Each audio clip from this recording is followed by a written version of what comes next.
Now you're welcome back. Always good to welcome to the show Davy Russell with, well, in this context, certainly 22 Cheltenham Festival winners on the eve of Cheltenham. You're on the phone there, Davy. How you doing? Hi, Joe. How are things, boy? Yeah, very well. How's the vibe? Do you get grumpy and twitchy and angry on the eve of Cheltenham, or how are you feeling? No, just like a kid on Christmas Eve. What's the plan for this evening? Waiting for Santa to come. Yeah, well, hopefully he does. What's the plan this evening? Just chill out. Let's do a little talk there in the town, in the local soccer club for a couple of hours and bed, and then we'll sit up in a few horses in the morning and get ready for the madness to start. Davy, in general terms, what is the biggest challenge that Cheltenham poses for a jockey in your position? What are the things you need to have in good shape, mentally, physically, any other way ahead of a Cheltenham week? I tell you, Joe, the biggest challenge for a jockey the week at Cheltenham is to get the good horses. Yeah. And once you can get on good horses and then not kind of overcomplicate it as certain owner told me, less thinking and more just trying to keep it nice and simple. It's still just a race, if you know what I mean. Now, they're very good races and you have a lot of very good horses around you, but at the same time, when you need to break it back down into it, it's still a horse race, you know. Trying to make it anything else is where the problem arises. Yes, because presumably you and everybody else wants to win so much, there is a real temptation to think and then overthink again, and there's almost absolutely, trust your instinct, trust that you do this on a weekly basis, and you have done for your whole life. That's right. And to say I've ridden plenty of winners around Cheltenham, but I've had plenty of rides as well, so. I've had plenty of chances, and I've ridden some very good horses around Cheltenham that haven't won. So, I don't really want to overcomplicate things and make it any more difficult than it already is, With regard to getting on the good horses, Davy, how far out would you know what the shape of your week? How long have you known how this week is going to work for you? Well, you're always hopeful that you're going to get on the good horses, but this starts back in whenever, it kind of starts this year for next year, because you're looking at all the bumper horses going, and you're hoping that, I'm very lucky that I'm associated with some very good owners and some very good trainers, and so, they usually come up with very good horses, so from that aspect, if I keep them relationships good, then I have a chance of getting on good horses. And when you have a chance of getting on good horses, you have a chance of riding winners on the big stage, I presume also conditions are pretty important. I saw Gordon Elliott say that he walked the track yesterday around 7 a.m. He said it's beautiful, soft ground, yielding to soft probably in places. The track is in great condition. Does that suit your lineup for the week? I think someone sent him that picture. There's no way he walked at 7 o'clock in the morning, Joe. No, when he's joking, yeah, he was out in the track early. And I know, look, Cheltenham will be doing their level best to produce very good conditions. Obviously, it has been a very tough year on ground this year. So, you're going to have to... That's where the horse comes in. Then, you need a very good horse to handle all these different conditions and different... the really good horses, it doesn't really matter what you throw at them, they'll get to the other side of it, if you know what I mean. Yeah. So a few questions for you on more specific ones on your week then. Presenting Percy obviously is going to be a big chance for you and an important one for you. Did you have the opportunity, could you have jumped ship onto Delta Work? Was that an option? Was it something you were tempted by, or was it Presenting Percy all the way for you? No, look, come here.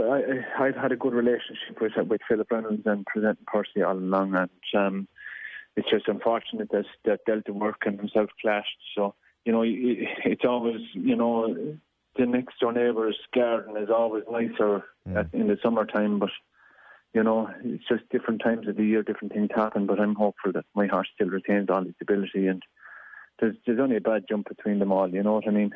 How do you decide? Yeah, of course. How do you decide then at times? I mean, can you just be reduced to flicking a coin some days?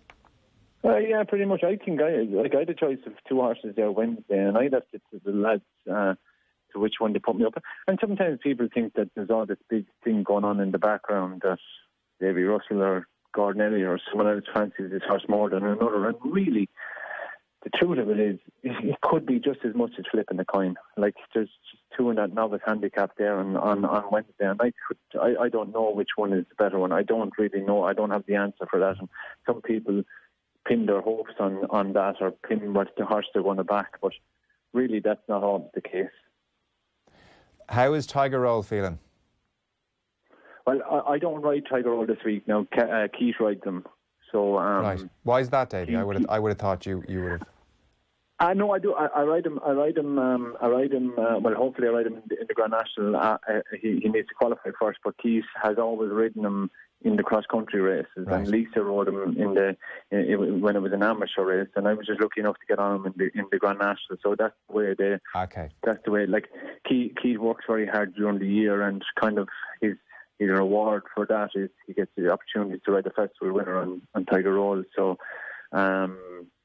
Keith keeps to ride him. I'm perfectly fine with that, because that's just life, and it's a team effort, and everybody has to play their part in it, and this is the reward for Keith, so Keith struggles with his weight and things like that, so hopefully he's able to do the weight on him on Wednesday.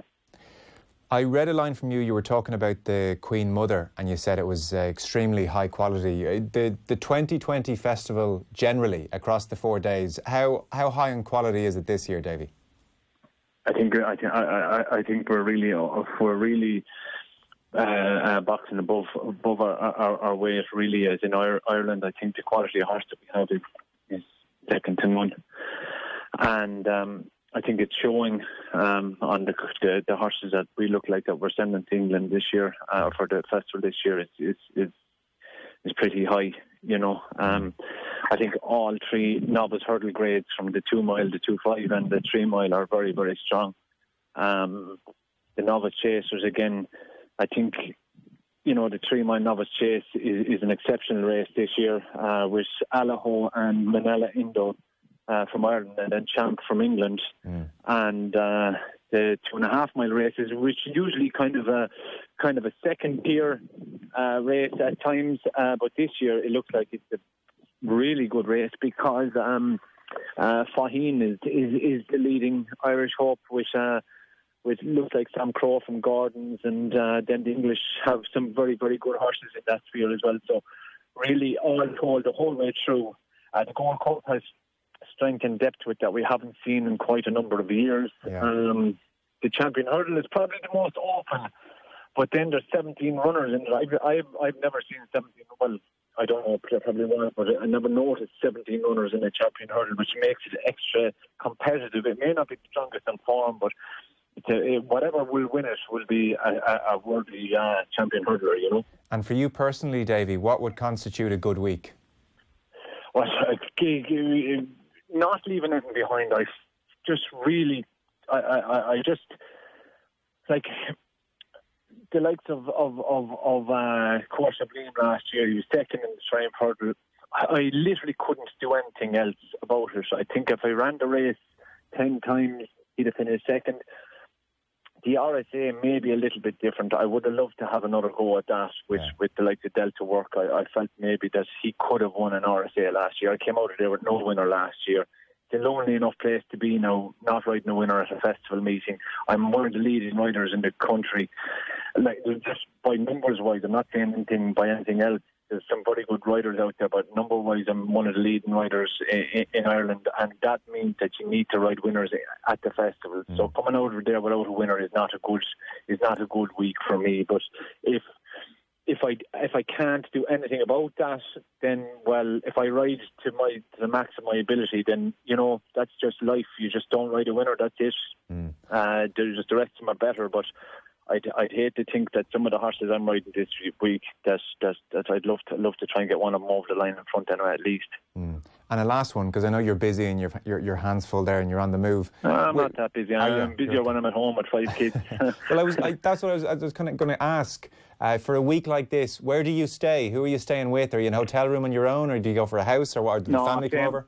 same fellas every year for as long as I can remember. We Airbnb a house, same house for the last, I don't know how long. I know the route in the morning. I know exactly what I'm. Same thing every year. It's been the same thing for the last, I don't know how long. Yeah. Collect my tickets, get my car park passes today, have a little scout around, throw myself down then, and from now on I go the same route every day. Up in the morning, ride out a few lots, go back to the house, have a sweat, lose a few pounds, head to the races early enough, trying to beat the traffic, and then try and find a quiet corner. I might close my eyes for half an hour there if I can at the races. I'm a good sleeper, and I do like my sleep. And when the racing is over, I skip out of there and I get back and I get to bed early, and that's pretty much it. The party continues around, but from a jockey's point of view, it's kind of when I was an amateur, it used to be great fun.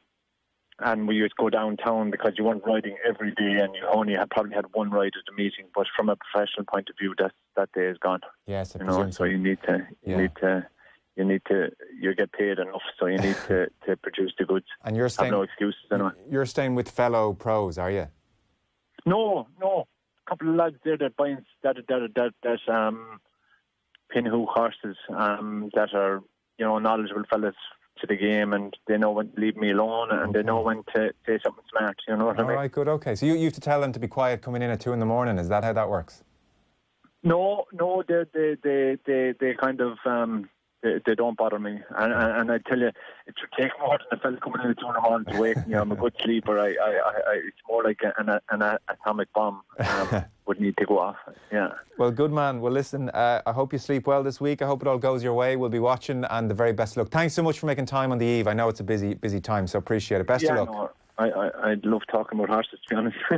Good man. Davy Russell, best of luck. Yeah. Thanks, Davy. Good luck. Bye-bye.